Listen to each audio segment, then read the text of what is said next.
ఈ video especially ఆడవాళ్ళ గురించి. సో మీకు తెలిసిన ప్రతి ఒక్క ఫీమేల్ ఫ్రెండ్ తో ఈ వీడియో తప్పకుండా షేర్ చేయండి. కొంతమంది ఆడవాళ్ళకి వాళ్ళ యోని చుట్టూ కొన్ని చేంజెస్ కనిపించినప్పుడు అదేంటో కూడా తెలియదు. దాని గురించి ఈరోజు మాట్లాడతాం.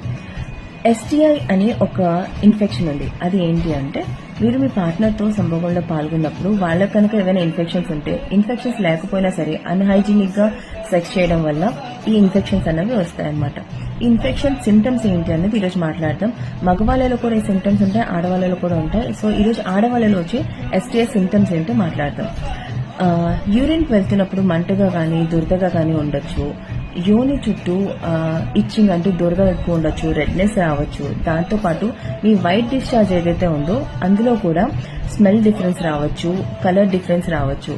ఇలాంటి సిమ్టమ్స్ మీకు ఏమైనా కనిపిస్తే మీరు వెంటనే వెళ్లి డాక్టర్ని సంప్రదించాల్సి వస్తుంది. వాళ్ళు మీకు కొన్ని యాంటీబయాటిక్స్ ఇస్తారు, కొన్ని రోజులు సెక్స్ చేయకుండా ఉండడానికి సజెస్ట్ చేస్తారు. ఎందుకంటే ఇవి ఒకరి నుంచి ఒకరికి సంక్రమిస్తాయి కాబట్టి కొన్ని రోజులు సెక్స్ నుంచి దూరంగా ఉండడం చాలా ఇంపార్టెంట్. అండ్ దట్ టు ఇంతే కాకుండా కొన్ని కేసెస్ లో ఎక్కువ ర్యాషెస్ రావడం అన్నది, రెడ్నెస్ రావడం అన్నది, అసలు నడవలేని పరిస్థితి కూడా ఉంటుంది. సో ఇలాంటి సిమ్టమ్స్ మీకు ఏమైనా కనిపిస్తే వెంటనే వెళ్లి డాక్టర్ని సంప్రదించండి. ఇందులో దాచుకోవాల్సింది, భయపడాల్సింది ఏమీ లేదండి. కొన్ని నార్మల్ మెడికేషన్స్ తో ఇవన్నీ క్యూర్ అయిపోతాయి. Hope this information useful. Thank you.